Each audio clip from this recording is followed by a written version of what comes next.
बच्चों, मैं मुकुल अग्रवाल आज आपके लिए एक बीटेक मैथ्स सेकंड का एक नया लेक्चर लेके आया हूँ, जहाँ पर बच्चों मैं आपको कॉम्प्लेक्स इंटीग्रल के बारे में पढ़ाऊँगा। बच्चों यहाँ पर कॉम्प्लेक्स इंटीग्रल आपको करना है, तो सबसे पहले आपको पता होना चाहिए कि कॉम्प्लेक्स होता क्या है। तो कॉम्प्लेक्स होता क्या है वो मैं बता रहा हूँ। तो सबसे पहले मैंने जो बात लिखी हुई है इस चीज़ को समझिए। तो कंसिडर एफ जेड, आपने कंसिडर कर लिया एफ जेड, यानी कोई फंक्शन है जेड का है और वो एक कॉम्प्लेक्स फंक्शन है जिसका पाथ डेफिनेट इंटीग्रल की फॉर्म में होगा, यानी ए से b f z d z होगा। और वेयर, जहाँ पर इंटीग्रल ए से b limit f z d z किसके बराबर होगा, u plus i v multiply d x plus i d y. ठीक है, और इसी चीज़ को आप लोग क्या कहते हैं, यहाँ पर लाइन इंटीग्रल कहते हैं। तो बच्चों यहाँ पर जो जेड होता है वो क्या होता है, कॉम्प्लेक्स वेरिएबल होता है, जिसको आप लोग एक्स बराबर एक्स प्लस आई वाई के फॉर्म में पढ़ के आए हैं, जहाँ पर एक्स क्या होता है आप लोगों का एक रियल वैल्यू होती है और वाई वाली क्या होती है आप लोगों के पास एक इमेजनरी वैल्यू होती है। ठीक है, तो इसी चीज़ को यहाँ पर आपको सोल्व करना है। तो देखिए कैसे सोल्व करते हैं उस चीज़ को हम लोग देखेंगे। तो सबसे पहले बच्चों को क्या कह रहा है, find the value of integral curve x plus y d x plus y square d y square x square y d y. और एलोंग, पहले किसके एलोंग करना है, y बराबर एक्स स्क्वायर, जिसमें पॉइंट क्या है 0 0 और 3,9 एंड पॉइंट्स है। फिर दूसरी बार आपको किसके अनुसार इंटीग्रल करना है, y बराबर 3x have between the same point, यानी यही पॉइंट आपको लेने हैं। तो बच्चों इसको सॉल्व करने के लिए सबसे पहले हम लोग पार्ट ले रहे हैं ए। वो क्या कह रहा है कि y बराबर एक्स स्क्वायर है।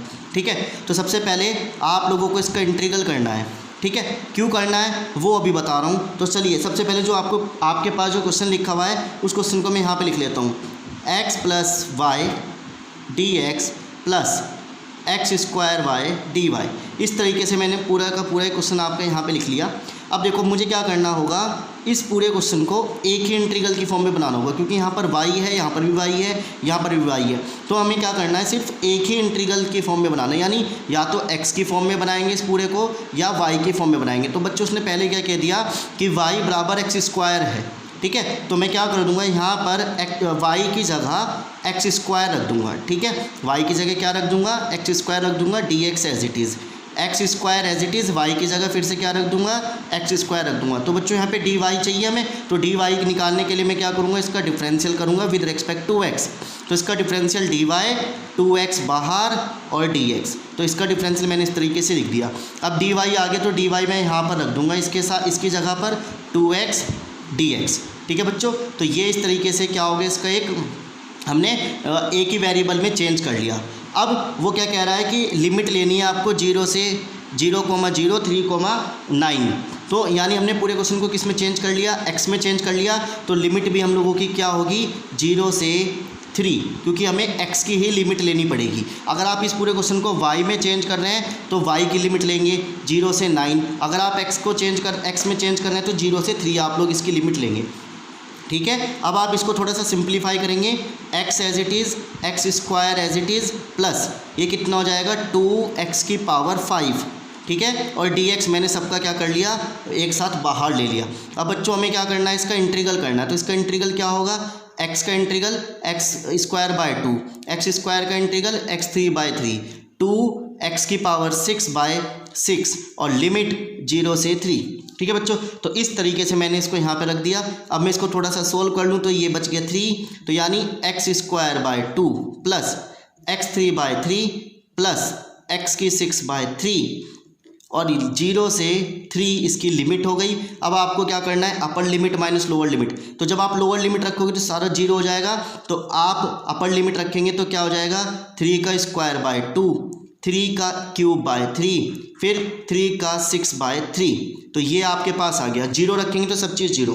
तो बच्चों जब आप इसको सॉल्व करेंगे तो कितना आएगा, 9 बाय 2 प्लस 9 और फिर 2 4 3। ठीक है, ये चीज़ आ गया। अब बच्चों आप इसको प्लस करेंगे तो प्लस करने पर आपके पास जो भी आंसर आएगा वो आप यहाँ पे लिख देंगे।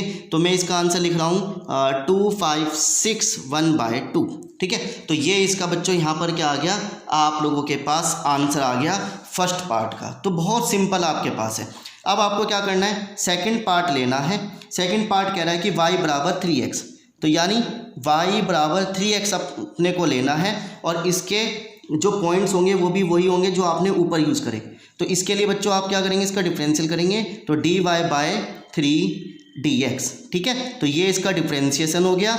अब क्वेश्चन क्या था आपके पास, x plus y d x plus x square y d y. बच्चों ये आपके पास एक न्यूमेरिकल का जो क्वेश्चन है वो इस तरीके से है। तो आप x एज इट इज़ रखेंगे, y की जगह कितना रखेंगे 3x और dx एज इट इज़, फिर x square as it is, y की जगह कितना रखेंगे 3x और dy की जगह बच्चों हम लोग कितना रखेंगे 3x रख देंगे। क्लियर है। अब लिमिट क्या होगी, देखो पूरा क्वेश्चन x की फॉर्म में आ गया। तो उसने कहा था कि पॉइंट आपको पहले वाली लेने, तो यानी हमने लिमिट क्या ले ली 0 से 3। क्यों, क्योंकि पूरा क्वेश्चन x की फॉर्म में आ गया। तो क्या रह गया x प्लस 3x, 3 जा 9, x का 3। मैंने बच्चों इसको थोड़ा सिंप्लीफाई कर लिया, 3x एज इट इज़। अब इसको मैं लिख दूंगा 0 से 3 और ये 3 और 1 4x प्लस 9x का क्यूब dx। ठीक है बच्चों, तो ये इस तरीके से यहाँ पर आ गया। ठीक, अब हम लोग इसका इंटीग्रल करेंगे तो इंटीग्रल क्या होगा 4x स्क्वायर बाय 2 9x की पावर 4/4। ठीक है, और लिमिट 0 से 3। तो आप इसको इससे काट देंगे 2 रह जाएगा। ठीक है, अब आप क्या करेंगे बच्चों, upper limit minus lower limit रखेंगे तो कितना आ जाएगा 2 एज इट इज़, 2 की जगह पर हम लोग 3 रख देंगे plus 9 as it is, x की जगह पर हम लोग 3 रख देंगे, 3 की पावर 4/4। और जब माइनस लोअर लिमिट रखेंगे तो सारा आंसर 0 आ जाएगा। तो बच्चों आप इसको सॉल्व करेंगे तो कितना आएगा 18 और ये कितना हो जाएगा 3 की पावर 4 इंटू 9 729/4। ठीक है, इतना आ गया। अब आप इसको सॉल्व करेंगे और सॉल्व करने पर आपके पास इतना आंसर यहाँ पर आ जाएगा। तो आई होप बच्चों आपको ये वाला न्यूमेरिकल यहाँ पर समझ में आया हो कि हम लोगों को कॉम्प्लेक्स इंटीग्रल किस तरीके से करना होगा। ठीक है, तो ये आपकी HK दास का पहला क्वेश्चन है बच्चों, जहाँ पर आपको क्या करना है, इस क्वेश्चन को यहाँ पर सॉल्व करना है। और ये क्वेश्चन आपका कम से कम 3 मार्क्स में या 2 मार्क्स के रूप में ज़रूर आता है। तो आई होप आपको ये वाला न्यूमेरिकल समझ में आया हो और आप लोग इसको दोबारा से करने की कोशिश करेंगे। तो मिलते हैं हम लोग अगले न्यूमेरिकल के साथ।